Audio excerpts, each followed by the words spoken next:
Di saat cinta tanpa syarat, kita tidak akan mencintai orang yang kita cintai lebih daripada apapun. Kalau anak nabrakin mobil saya tidak akan marah sama anak saya. Kenapa? Cinta saya sama anak saya lebih tinggi daripada mobil. Yang pikiran kita adalah bagaimana saya menjalankan bakti, melayani dia. Bagaimana saya menjadi pelayannya dia. Itulah cinta. Cinta itu tidak lagi ada batasan. Kalau saya bahagia, kalau kamu memberikan kebahagiaan pada saya, itu bukan cinta, namanya transaksi. Cinta adalah pengorbanan, cinta adalah pelayanan, cinta adalah ketulusan, cinta adalah pengabdian, yang terakhir cinta adalah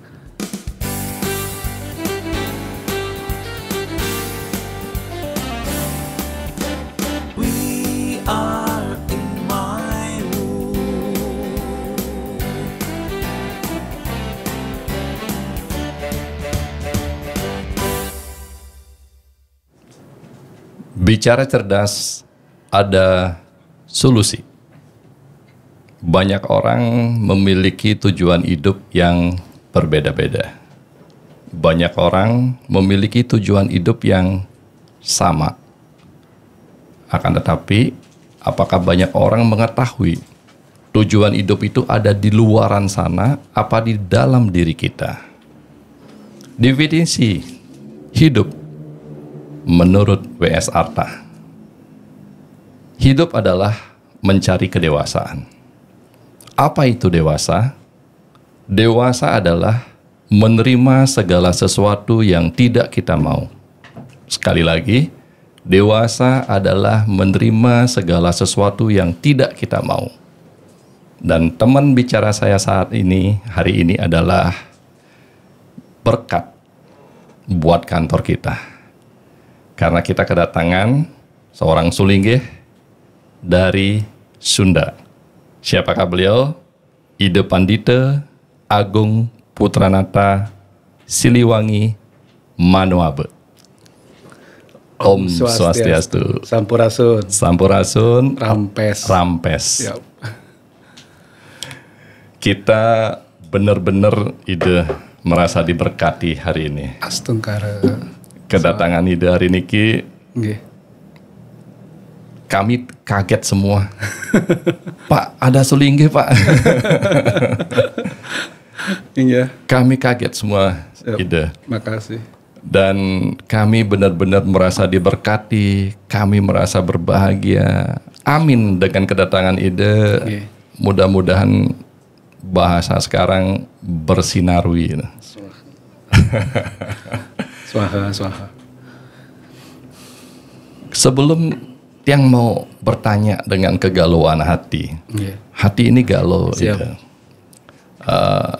Yang pingin tahu, Ide kan dari Sunda wiwitan, dan sering datang ke Bali, bahkan berkunjung ke umat-umat. Tadi cerita sebentar, ternyata Weda itu ada dalam proses perjalanan. Betul. Nah, dalam proses perjalanan tanpa disenangi itu tidak akan bertahan lama. Setuju. Dan bertahan lama hanya sebatas senang, bisa masih ada senang, apa tidak ada senang. Setuju. Sehingga Ide berkata harus ada dasarnya cinta. Iya. Seberapa besar cinta Ide terhadap manusia, atau seberapa besar cinta Ide terhadap Bali, sehingga meninggalkan kampung halaman sendiri untuk rasa cinta Ide kepada keyakinan? Pertanyaannya berat ya. Ini pertanyaan yang berat, gampang disampaikan tapi tidak mudah untuk dijelaskan. Karena cinta itu rasa. Setiap manusia punya rasa yang berbeda dan punya cara untuk mengaplikasikan rasa itu. Seorang sulinggi, tadi saya sampaikan sama Akang bahwa kita menjalankan tugas sebagai pelayan Tuhan. Tuhan di sini bukan Tuhan yang di luar tubuh, tetapi Tuhan yang sesungguhnya. Ide bisa ada di sini karena ada Tuhan yang mengizinkan saya di sini. Tuhan itu ya Kang Mas sendiri dengan teman-teman yang ada di sini. Maka karena izin dan undangannya Kang Mas, maka saya ada di sini. Itu mohon izin, itulah Tuhan menurut saya pribadi. Di saat saya menjalankan tugas, jalan dari Bali, keluar Bali terus sampai ke ujung Jawa, saya menemukan semua. Ternyata itulah weda hidup yang saya harus jalankan. Gitu. Jadi weda itu adalah pemahaman hidup yang harus kita temukan dalam melalui perjalanan-perjalanan yang tidak mungkin bisa dijalankan oleh orang lain. Cinta adalah pengorbanan, cinta adalah pelayanan, cinta adalah ketulusan, cinta adalah pengabdian, yang terakhir cinta adalah bagaimana kita menemukan diri kita ada di tubuh orang lain. Itu cinta. Cinta tanpa, itu yang disebut kadang-kadang saya bicara cinta tanpa syarat. Tadi pertanyaannya, kenapa saya meninggalkan kampung halaman untuk belajar di Bali? Karena saya meyakini ada cinta Tuhan di Bali yang saya harus raih. Tuhan dalam bentuk bukan hanya di luar tubuh, tetapi Tuhan yang ada dalam tubuh. Bagaimana saya mempelajari weda, bagaimana saya mempelajari hidup dari orang-orang di sekitar saya yang membuat saya seperti ini, kan itu. Yeah. Cinta itu tumbuh dengan lingkungan yang sehat. Cinta spiritual tumbuh di tempat lingkungan spiritualis. Itulah cinta. Nah, kalau saya tidak ke Bali, spiritual saya tidak tumbuh, cinta saya tidak berkembang. Maka saya meyakini bahwa cinta saya bisa berkembang dan tumbuh kalau sudah ada di Bali. Dan Asungkarawa Nugrahanya apa? Saya ketemu dengan tokoh-tokoh luar biasa di Bali yang menjadikan saya seperti ini. Nah, sehingga saya meyakini saya adalah pelayan Tuhan untuk menjadikan manusia-manusia menjalankan hidupnya penuh dengan cinta. Itu karena saya menemukan cinta yang luar biasa dari Ida Betara Sang Hyang Widi. Ukurannya Ida, ukuran tatkala kita menemukan cinta itu apa ukurannya Ida? Ukurannya begini, Kang. Kalau kita menemukan cinta itu, kita melakukannya tanpa ada nama ketakutan, tuh nggak ada sama sekali. Ketakutan akan masa depan, ketakutan akan penderitaan, ketakutan akan ketidakpastian hidup, itu tidak ada. Mungkin kalau kata orang-orang yang lebih senior daripada saya, itulah moksa. Jadi moksa itu bukan waktu pas kita sudah mati lalu moksa. Saya menemukan ketidaktakutan. Saya dijamin oleh Tuhan. Artinya gini, waktu saya jalan dari Bali menjalankan tugas sebagaimana dharmanya seorang Sulinggi, menemukan para umat di luar sana, menumbuhkan weda di hati mereka, menyirami weda agar weda itu tumbuh dengan subur. Weda adalah pengetahuan. Weda adalah pengetahuan yang melepaskan keterikatan menjadi pengetahuan yang tidak mengikat lagi. Itulah weda. Nah, banyak orang terikat sekali di luar sana. Terikat dengan janji, terikat dengan sumpah, terikat dengan aturan dan sebagainya. Kalau kita punya pengetahuan tentang itu, kita tidak lagi merasa terikat. Itulah cinta. Satu contoh begini. Bisa dikatakan sebagai pembebasan. Iya, pembebasan yang sangat sempurna. Weda adalah pembebasan dengan pengetahuan. Manusia tidak akan pernah terbebaskan kalau dia tidak memiliki pengetahuan weda. Dia tidak akan mengenal cinta kalau dia tidak belajar weda. Weda adalah ibu dari semua pelajaran cinta untuk manusia. Kalau boleh saya katakan itu. Jadi kalau kamu ingin mencintai manusia, belajar weda. Makanya di bumi kan di Bali kan Trihita Karana. Hubungan manusia dengan Tuhan, manusia dengan manusia, manusia dengan alam. Itu kan pelajaran cinta yang sejati. Bagaimana kita mencintai Tuhan dengan upakara dan sebagainya. Bagaimana kita mencintai manusia dengan banjar dan sebagainya. Bagaimana kita mencintai alam dengan meyatnya. Nah, itu kan ini kan kombinasi yang luar biasa. Kalau kita hanya bicara Trihita Karana di bandara dan sebagainya, percuma. Kita harus memahami esensi munculnya Trihita Karana itu dari mana. Kalau bukan dari cinta, gitu. Gitu kan. Wow. Siap. Itu cinta saya lihat secara universal. Ya.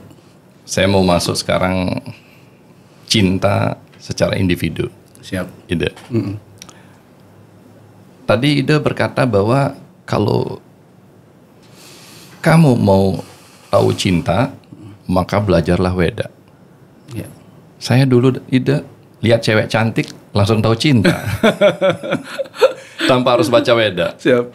Nah, dengan melihat cewek cantik dan kita mengatakan aku cinta padamu, berarti saya tahu cinta itu. Ada dua, Kang. Mohon izin dipotong. Ya. Karena cinta itu bukan passion, bukan nafsu. Nafsu itu dikendalikan oleh panca indera. Dia cantik, dia bahenol, dia seksi, dia putih, itu adalah physically. Makanya banyak orang terjebak oleh panca indera. Di saat dia pikir dia jodoh saya, ternyata dia bukan jodoh saya. Itulah tadi jebakan indera. Kalau cinta, di saat kita mengenal orang, yang pikiran kita adalah bagaimana saya menjalankan bakti, melayani dia. Bagaimana saya menjadi pelayannya dia. Itulah cinta. Cinta itu tidak lagi ada batasan. Kalau saya bahagia, kalau kamu memberikan kebahagiaan pada saya, itu bukan cinta, namanya transaksi. Dagang. Cinta itu tidak mengharapkan imbalan apapun. Saya setia, kamu setia. Ya, kalau saya setia, kamu harus setia. Itu bukan cinta, itu transaksi. Kalau cinta itu lo setia kayak lo gak setia, lo sayang sama gue kayak lo buang gue kayak bahasa bagaulnya kan gitu. Yeah. Tapi gue still believe I love you so much. Itu cinta. Nah, menemukan cinta seperti itu udah jarang zaman sekarang kan. Cinta tadi Ida sampaikan pelayanan. Pengabdian, pelayanan yang harus paripurna. Umpamanya Ida. Siap. Anak muda ketemu pasangan. Saling mencintai. Menikah. Mereka menikah ini pelayanan. Iya. Pelayanan dua makhluk manusia ini yang harus melayani satu sama lain. Jangan salah. Pernikahan itu adalah ikatan pelayanan antara dua makhluk yang terikat oleh janji suci agar saling melayani satu sama lain. Jadi sejak kapan pernikahan itu bukan pelayanan? Seorang anak melayani mertuanya, seorang anak melayani ibu mertuanya. Dia tidak ada lagi mana mertua, mana ibu kandung. Dalam pernikahan, mertua dan ibu kandung sejajar. Bapak mertua dengan bapak kandung sejajar. Wow. Itu cinta. Kok jadi ngeri ya ngomong cinta? Makanya orang jangan bicara tentang jatuh cinta. Itu artinya mereka sudah menjalankan apa sih? Dia tahu nggak cinta itu apa? Karena kita selama ini ketemu orang setengah jam udah I love you. Cinta, aku cinta kamu. Itu berdasarkan ini apa tadi? Panca indera. Iya. Cinta tidak sederhana itu ya. Tidak. Arti tidak sedangkal tersebut itu. Sekarang kan banyak anak muda bertemu berdasarkan panca indera, menikah. Dalam proses menikah ini ada yang abadi, ada yang tidak. Ada yang tidak ada. Betul. Kenapa ya? Karena gini, di saat dia jatuh cinta, ada mindset yang ditanamkan sama diri dia bahwa inilah pilihan saya, inilah orang yang terbaik untuk saya, terbaik untuk saya. Yang perempuan ngaku yang laki terbaik, yang lelaki mengakui perempuan ini yang terbaik. Begitu dia jatuh cinta, berumah tangga, apa yang diimajinasikan oleh mereka berdua bertolak belakang. Itu yang terjadi. Kenapa? Karena tidak ada pelajaran yang membimbing mereka pranikah. Harusnya ada pranikah itu diberikan pengetahuan oleh sang sulinggi atau sang rohaniawan. Gus, nikah itu bukan cuma suku ranjang loh. Nikah itu bukan ranjang dapur, bukan itu loh. Nikah itu bagaimana kamu melayani istri, bagaimana istri melayani suami, bagaimana kalian melayani kedua orang tua kalian sebagai wakil Tuhan di dunia ini. Itu kan harus diberikan bimbingan itu. Sehingga mereka siap menerima mahliga pernikahan tadi. Akan gagal di saat orang berekspektasi tinggi, lalu kenyataannya tidak sesuai dengan ekspektasinya. Satu contoh, dia berharap istrinya tuh jago masak. Karena kan baru pacarannya 1 tahun. Itu pun di luar ketemunya, nggak pernah di rumah, nggak pernah merasakan masakan istrinya. Kalau zaman kita dulu kan kita ketemu istri, saya datang ke rumah istri saya minta dimasakin sama dia. Saya pengen tahu dia bersihin rumah nggak, dia masak nggak di rumah. Jadi tidak seperti kayak anak-anak sekarang. Ya. Ketemunya check in di hotel lah, bagaimana? Kita nyata aja kita terbuka. Yang masak mamahnya. Pembantu. Yang bersih-bersih pembantu. Berarti tidak ada konsep pelayanan. Tidak ada konsep pelayanan di situ. Jangan salah kalau nanti suami lebih cinta sama pembantu jadinya. Karena pembantu lebih melayani dia. Berapa banyak manusia tergelincir karena itu? Karena mau simpel itu. Kita istri kasihan juga bersih-bersih rumah, kasihan juga masak sendiri, kasihan tangannya kasar nanti. Jadi kita cari pembantu. Ada gini kan, konsepnya gini, kalau dia bisa, kan nggak salah. Seorang anak gadis kita, dia bisa masak, dia bisa ngepel, dia bisa nyapu, kan nggak salah. Kalau dia nikah dengan orang yang mampu, lalu punya pembantu, dia kan bisa correct and correction kerjaan pembantunya. Kan itu konsepnya. Bagaimana dia bisa menjadi majikan atau tuan yang bijak kepada rumah. Pantesan, Pandita mohon maaf, pantesan ada kata-kata yang saya dengar, kemuliaan tertinggi itu adalah sebagai pelayan. Setuju. Ternyata pelayan itu bukan hina. Bukan. Wih, saya pelayan loh, jangan salah. Ini mohon izin, saya pelayan Tuhan yang maha besar, saya pelayan kecil untuk Tuhan yang maha besar. Berarti bukan hina itu? Bukan. Sejak kapan pelayan itu hina? Jokowi itu pelayan masyarakat. Menteri adalah pelayan umat. Semua ingin berbondong-bondong loh. Pilpres kemarin pengen jadi pelayan utama di bangsa kita. Cuman konsepnya kan berubah sekarang. Mereka tidak berikan cinta pada masyarakat, tapi mengharapkan cinta dari masyarakat. Ini kan cinta lagi, Mas. Transaksi cinta di sini. Pilkada transaksi cinta, semua transaksi cinta. Pengakuan itu. Yang mereka kejar sekarang itu pengakuan. Tetapi kalau pengakuan tanpa cinta itu pengakuan palsu. Pengakuan yang tidak hakiki.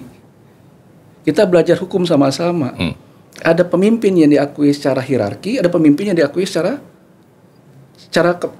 masyarakat. Yang hierarki tadi karena dia jabatan, tapi yang masyarakat itu kan lebih langgeng dia. Karena cinta. Karena cintanya pada sang pemimpin. Berapa banyak tokoh agama dicintai oleh umatnya. Dia orang yang nggak mampu loh. Dia bukan powerful seperti raja-raja, tapi dia dicintai oleh umatnya. Ada nih ide. Kemarin saya dengar definisi cinta. Ini semakin ngeri saya dengarnya.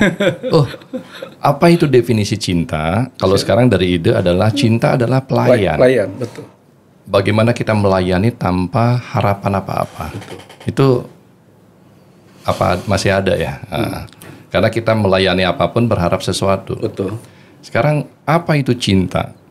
Ternyata cinta adalah tatkala rasa benci itu tidak ada.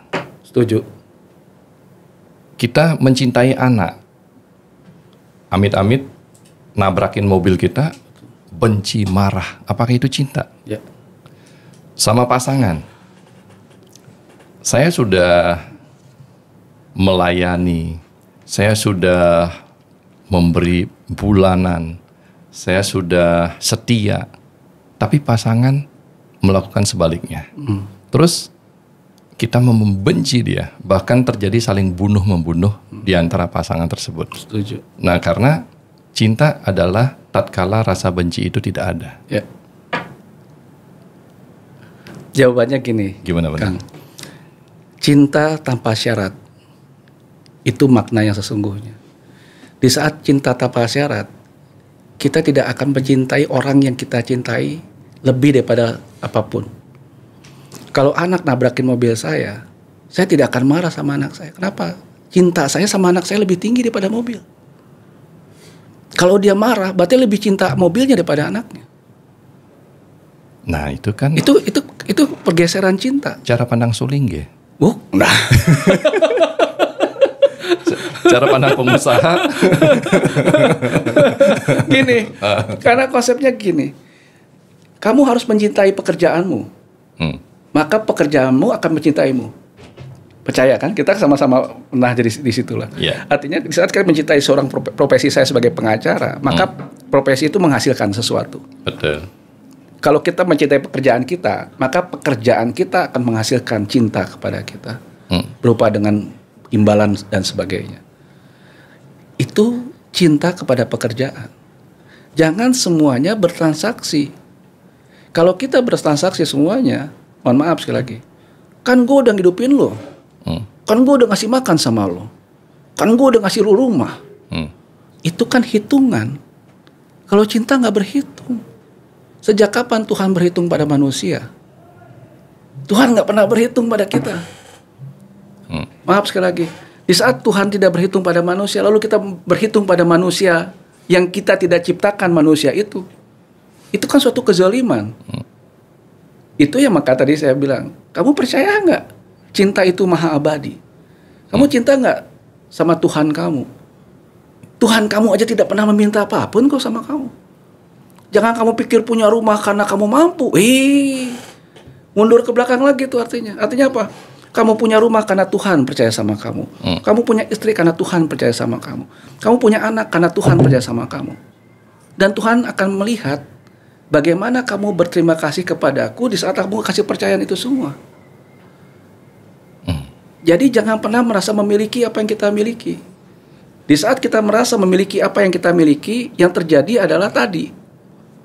Mendikte orang lain, menghargai kita karena kita sudah memberikan sesuatu pada dia. Itu yang jadi konsepnya bukan pada Sulinggi. Iya. Sulinggi itu kan puncak dari spiritual. Yeah. Seseorang menjalankan kesulinggihan. Tetapi untuk umat Hindu, dia nanti mati kan disulinggikan, disucikan. Kenapa lu nunggu mati sih? Kan pertanyaan kan seperti itu. Kenapa lu mesti nunggu mati? Untuk disucikan. Untuk disucikan. Sulinggi gak harus berkerucut. Jadi resi itu nggak harus berkerucut. Resi pakai mercy boleh, resi pakai dasi boleh, resi sebagai seorang pengacara jadi resi. Kenapa tidak? Karena Trikaya Parisuddha kan dijalankan. Suci pikiran, perkataan, perbuatan. Sucikan pikiranmu, sucikan perkataanmu, sucikan perbuatanmu. Maka kamulah menjadi yang maha suci. Nah, yang terjadi saat ini semua orang merasa mengklaim semua yang kita lakukan milik dia. Studio ini karena ada dia. Kita begini karena ada dia. Dia itu siapa? Makanya ada kata-kata di ruangan ini ada banyak dia. Tapi hanya satu dia yang kita harus puja. Sepakat kan? Kita banyak dia nih. Betul. Yang punya studio ini kan dia juga. Iya. Tetapi hanya satu dia yang kita harus akui di sini. Siapa? Tuhan yang Maha Kuasa. Ida Betara Sing Iwa Dewasa. Sepakat. Nah, di saat kita menyadari bahwa tubuh kita punya dia, semua yang kita jalankan adalah miliknya dia. Dan tidak satupun yang kita bisa kuasai dan menentang apa yang dia tidak inginkan. Satu contoh gini. Memang ada seorang sakti di dunia ini yang bisa mempertahankan haknya sehingga tidak bisa diambil oleh sang dia. Kan nggak ada. Ada orang sakti di Bali nih. Anaknya sakit nggak bisa mati. Dia bernegosiasi dengan Tuhan. Nggak ada semua. Istrinya harus mati, anaknya harus mati, mertuanya harus mati, orang-orang yang dicintainya harus mati. Ada yang bisa mempertahankan itu semua? Nggak ada. Maka saya bicara apa lagi? Buat apa kita berego, bersombong, merasa angkuh bahwa segalanya milik kita? Nggak penting. Makanya sekali lagi, saya meyakini istri saya sampai detik ini ada di samping saya. Kenapa? Karena saya merawat dia. Anak-anak saya masih ada di sini. Kenapa? Karena saya menghargai anak-anak saya sebagai titipan Tuhan. Melayani mereka. Gitu sayang. Wow. Siap. Berat ini cinta. Berat sekali cinta. Gampang diucapkan seperti di awal tadi udah. Siap. Kalau biasanya sepengetahuan Ida, manusia sudah mencintai pasangannya. Ya. Dan banyak juga pasangan ini ujung-ujungnya jatuh ke saya. Siap. Untuk minta proses cerai. Menurut Ida, iya, apa yang salah di sana? Tentang pemahaman cinta atau apa, Ida? Karena perceraian tadi. Gini, di saat dia sudah tidak lagi merasa. Apakah, maaf Ida. Gimana? Apakah cinta itu bisa tumbuh berkembang seperti bahasa kekinian, Iya. dan layu. Yang ada bukan cinta itu bertumbuh berkembang lalu layu. Yang ada adalah dia tidak mendapatkan balasan cinta dari yang dia cintai. Nah, Itu yang terjadi. betul. Istri merasa tidak mendapatkan kesetiaan dari suami. Betul. Suami merasa tidak dapat pelayanan yang paripurna dari istri. Betul. Kan take and give di situ. Makanya saya bilang berkali-kali tadi, kita butuh lembaga yang bisa nikahkan mereka semua. Karena zaman dulu kakek kita kan, kalau kita bicara dengan kakek nih, kakek kita bilang gini, Jang, kan saya orang Sunda dipanggilnya Ujang, Jang, ulah kawin cerainya, jangan kawin cerai. Karena kamu cari manapun perempuan sama.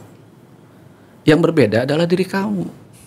Perbaiki diri kamu, maka kamu akan dapatkan perempuan yang mulia. Dia tidak pernah bilang cari perempuan yang mulia. Perbaiki diri kamu, kamu akan dapatkan perempuan yang mulia. Wow. Sudut pandang kita yang menjadikan puas dan tidak puas. Salah ngambil topik nih, Chan. Jadi tidak ada yang namanya ketidakpuasan,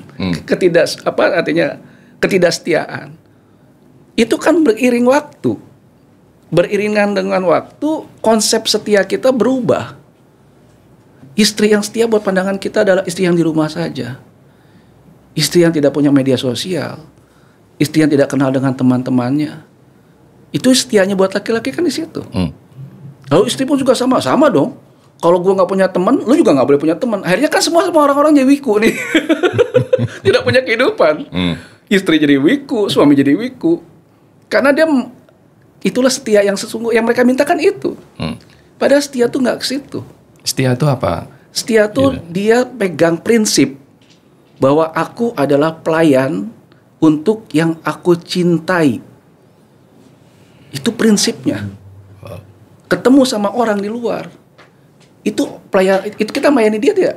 Kita mencintai dia tidak? Kalau kita mencintai dia sama dengan istri kita, itu yang baru salah. Maka ada peribahasa gini, tidak akan ada cinta untuk banyak orang. Cinta itu hanya untuk satu orang.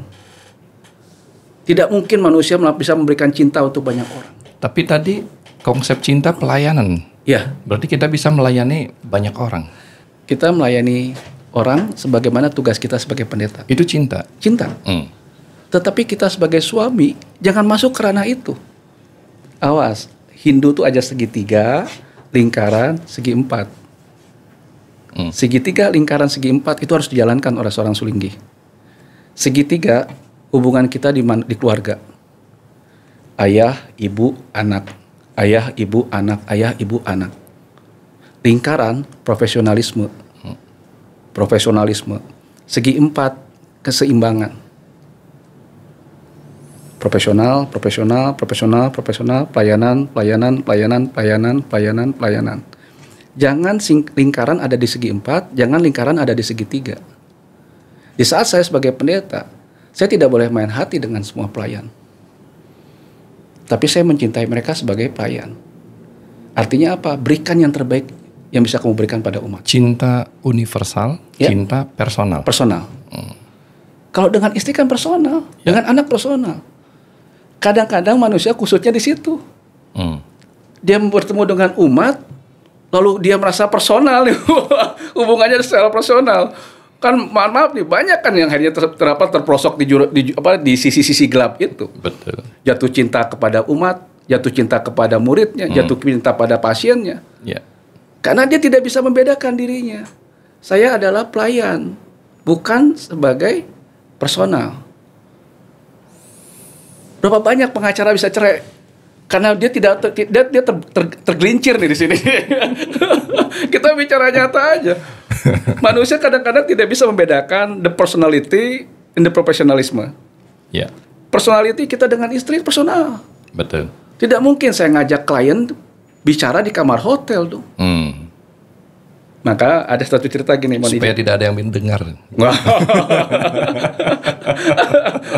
ada gini, Kang Mas.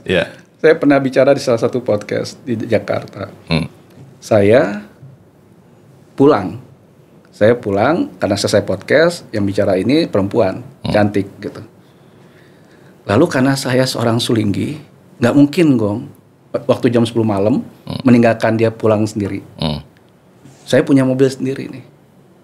Pertanyaannya, pertama saya carikan dia Grab atau dia saya ajak dengan mobil saya? Semua orang bilang, ajak dong, itu kan punya mobil. Nggak bisa. Kalau saya sayang sama orang itu, saya sewakan Grab, saya bilang sama supir Grabnya, Mas antarkan dia ke sini, ini uangnya. Harusnya panggil saya. Kan konsepnya ke sana. Ya. Ini kita bicara apa adanya. Tapi berapa banyak orang berpikir, gue punya mobil kosong, ya barang aja sama gue. Ya. Begitu di mobil, transaksi, itu beda nantinya. Vibrasinya. Vibrasinya akan berbeda. Nah ini yang kadang-kadang manusia tidak sadari. Berarti kita perlu juga menghindari hal-hal yang memang kita tahu nanti berdampak. Betul. Berdampak secara personal. Ya. Makanya mohon maaf, menjadi profesionalisme gak gampang. Profesionalisme itu bisa membedakan mana profesi, mana individu, mana tugas, mana tanggung jawab. Itu luar biasa sulitnya. Dan zaman sekarang yang profesional nggak ada. Boleh saya bicarakan itu. Semuanya larinya ke ranah individu. Take and give. Take and give. Ya. Transaksional. Dan kepentingan pribadi. Kepentingan pribadi. Mohon maaf ini. Dibalikan lebih kuat ke sana jadinya. Makanya tidak berkembang. Berapa banyak orang tidak melayani dengan cinta. Maaf. Orang asing dilayani lebih daripada orang Indonesia. Padahal this is my country. Ini keluarga, ini negara saya. Yang kita harus perbaiki kan masyarakat saya. Bukan orang asing, Rusia, Amerika, Jepang dan sebagainya. Dia cuma vacation ke sini. Rumah kita yang harus kita perbaiki agar orang yang datang ke sini betah. Mana cinta kamu pada negara kamu? Situasi dan kekiniannya memang seperti itu. Nanti kita mencintai segala sesuatu dengan sepenuh hati, jiwa raga kita di situ, tetapi kecewaan kita sebesar cinta kita katanya.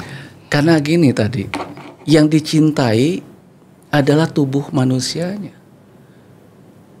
Dia tidak mencintai ciptaan yang Maha Pencipta.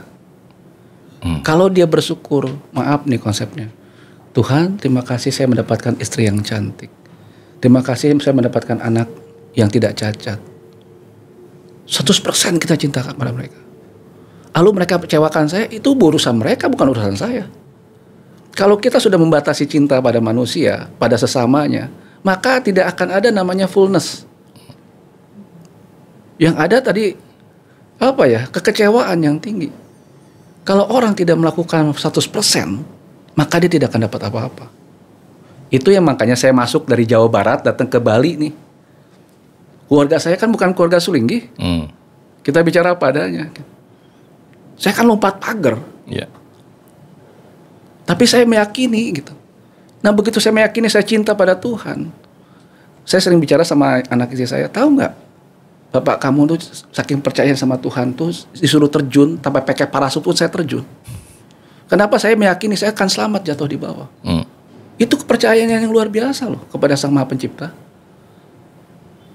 Lalu ada orang bilang suruh terjun oleh Tuhan. Dia bilang, tunggu dulu, gue gak ada parasut, gue gak ada apa. Kata Tuhan, lo percaya sama gue gak? Tunggu dulu. Mindsetnya, dia masih berpikir.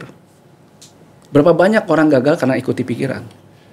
Itu itu pengetahuan atraktor faktor. Betul. Apa yang kita yakini, betul, segala sesuatu itu pasti akan terjadi. Betul. Dari sakit kita yakin akan sembuh. Kita sembuh, betul, dan pasti sembuh. Betul. Pasti sembuh. Dari tidak berhasil, kita punya keyakinan berhasil, pasti berhasil. Keyakinan itu adalah sesuatu yang akan terwujud. Karena karena cinta. Tidak ada yang terwujud bukan karena cinta. Manusia berjuang untuk mendapatkan sesuatunya karena dia cinta pada itu.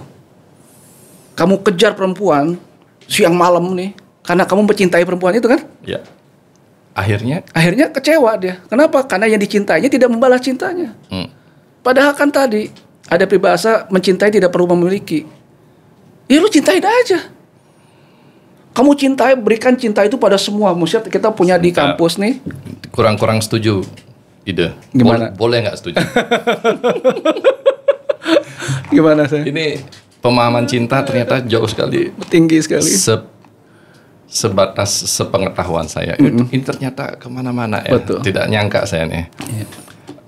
Kita bicara musuh cinta. Siap. Musuh cinta itu adalah pengkhianatan. Dasar pengkhianatan adalah pembohongan. Betul. Suatu ketika saya ketemu dengan klien, mereka minta proses cerai. Setelah proses cerai ini, ternyata si perempuannya tidak mau bercerai karena akan status sosial. Iya. Terus dalam perjalanan ini akhirnya tidak jadi bercerai. Si laki-laki ya udah semau gue. Tetapi si perempuan demi anak-anak, demi keutuhan rumah tangga Mengalah. tetap menjalankan sebagai istri Ida. Ya. Dan tetap berusaha mencintai keluarganya meskipun diabaikan, dilecehkan oleh si laki. Laki-laki.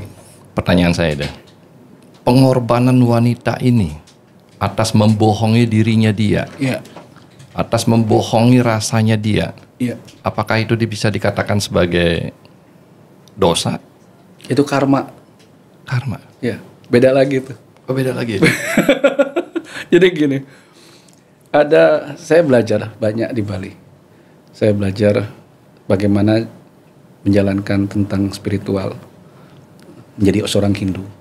Hindu itu adalah cara pandang, cara pikir, dan cara hidup, bukan agama. Hindu, saya sedikit mundur ya ke belakang. Ya. Hindu adalah ugama.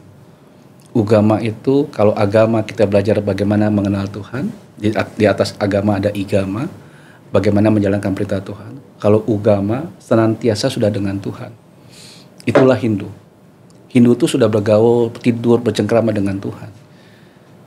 Tadi, kalau kita bicara kita agama Hindu, maka yang terjadi agama kita adalah tadi Pancasrana tadi, reinkarnasi. Ada karma yang harus kita jalankan. Kenapa dia tidak mau cerai?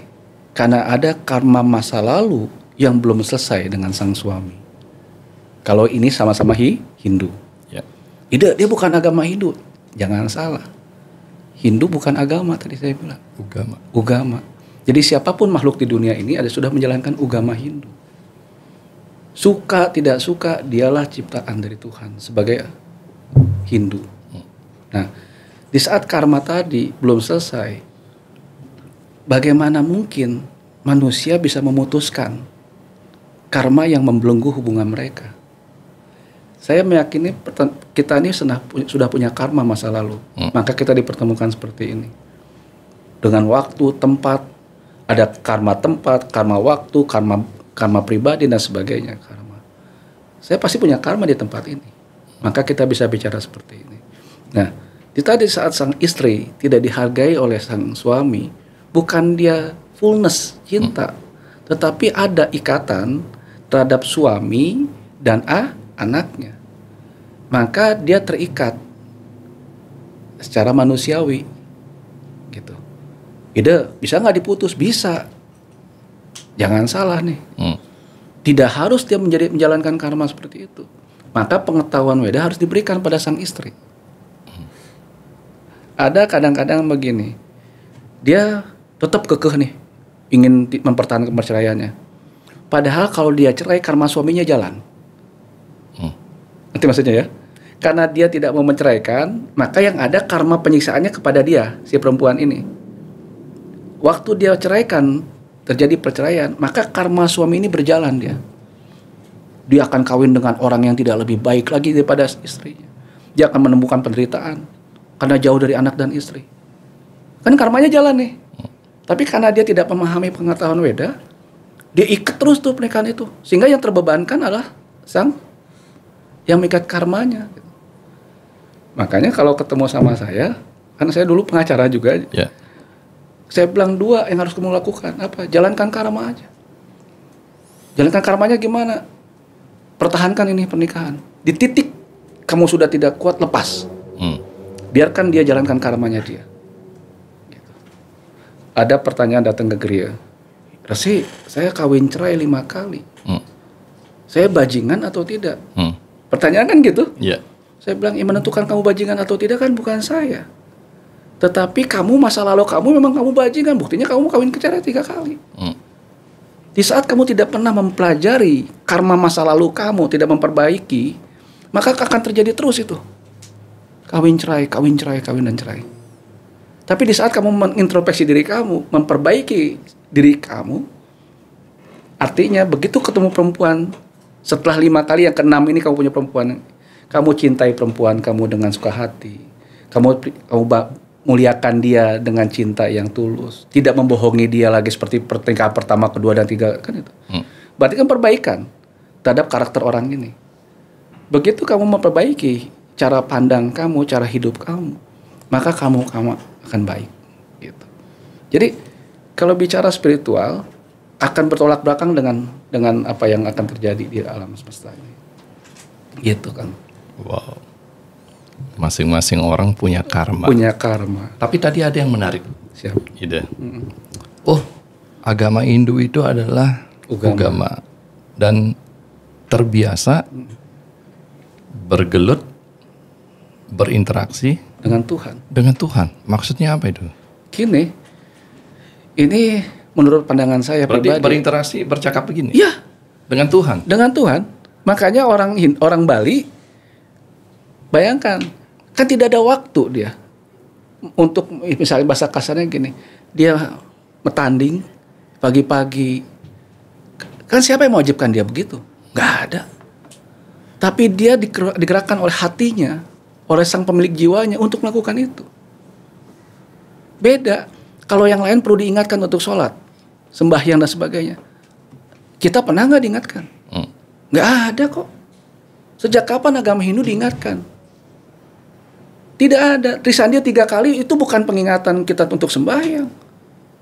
Sejak kapan kita sembahyang diingati oleh Trisandya? Nggak ada seperti itu. Maaf sekali lagi, karena kita bukan agama. Maka kusutnya orang Hindu itu kok ditarik ke agama. Dari agama ke agama kusut. Oh. Saya kenal sama Kang Mas udah lama. Lalu tiba-tiba saya harus mengenal Kang Mas lagi secara pribadi. Karena harus jadi agama. Siapa Tuhan kamu? Di mana kamu berada? Apa sifat kamu?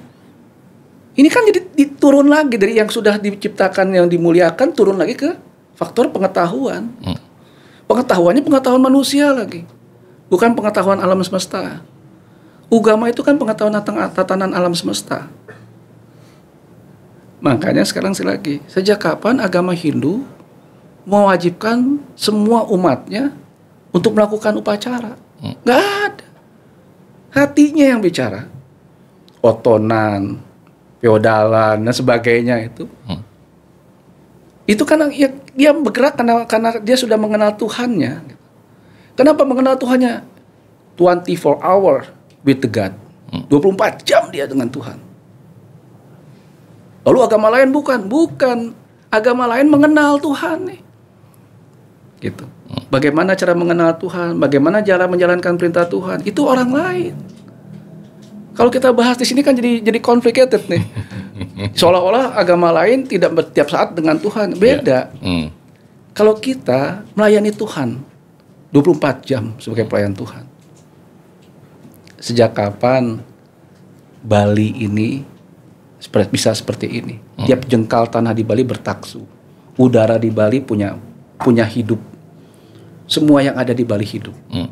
Kenapa? 24 jam orang Bali memuja Tuhannya. Tidak pernah berhenti itu dupa. Betul nggak nih? Betul. Upakara. Upakaranya jalan terus.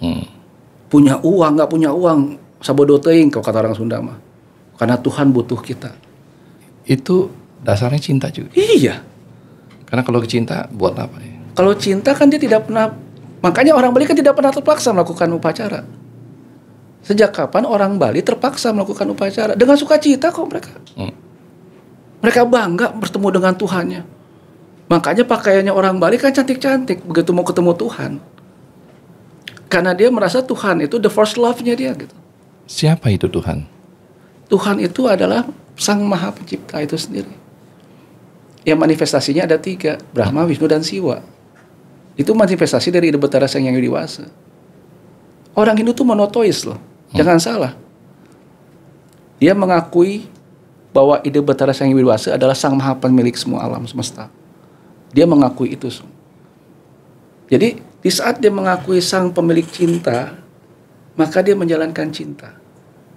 Makanya Pura Bali disebut Pulau Dewata kan sebutnya kan. Kenapa Dewata ada di sini? Kenapa? Karena setiap saat Medunan Betara terus kita panggil Tuhan kita. Bayangkan, gimana tidak turun? Kalau kata orang nikmatnya, karomahnya, rahmatnya, bentuknya kan turun di Bali. Cuman ada 2 di dunia tempat yang seperti ini. Bali dan Mekah. Mekah kan tidak pernah berhenti pemujaan kepada Tuhan. Betul. Bali juga tidak pernah berhenti pemujaan pada Tuhan.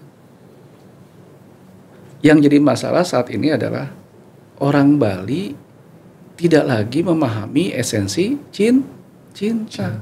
Semuanya transaksi. Di saat transaksi tidak ada cinta. Sejak kapan kata Tuhan kamu bertransaksi dengan saya? Saya tidak butuh transaksi kamu. Yang saya butuhkan adalah cinta dari kamu. Tuhan, saya bawa upakara begini. Agar utang saya lunas. Transaksi. Dia datang ke pura sembah pada Tuhan. Kenapa? Agar anak saya lulus UMPTN. Bisnis lancar. Agar anak saya masuk ke akabri.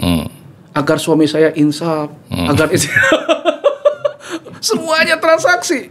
Nah terus apa yang kita minta? Gak boleh minta. Jangan pernah kamu meminta padaku, kata Tuhan. Loh, begawan kita mengatakan itu kok. Terus doa kita gimana? Gini, bedakan. Doa itu tindakan loh. Bukan ucapan kata-kata yang baik.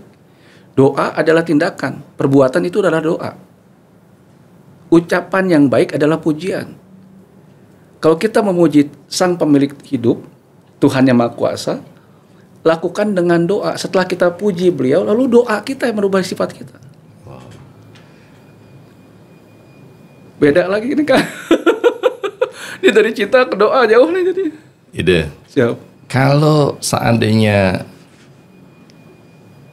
tidak ada cinta, apa yang terjadi? Kalau tidak ada cinta, kekacauan yang ada. Kekacauan. Ide. Bisa disampaikan kepada generasi bahwa cinta itu tidak sesederhana yang saya tahu. Tapi cinta adalah benar-benar memberikan kedamaian, keikhlasan, kebahagiaan yang hakiki. Apa yang Ida bisa sampaikan itu?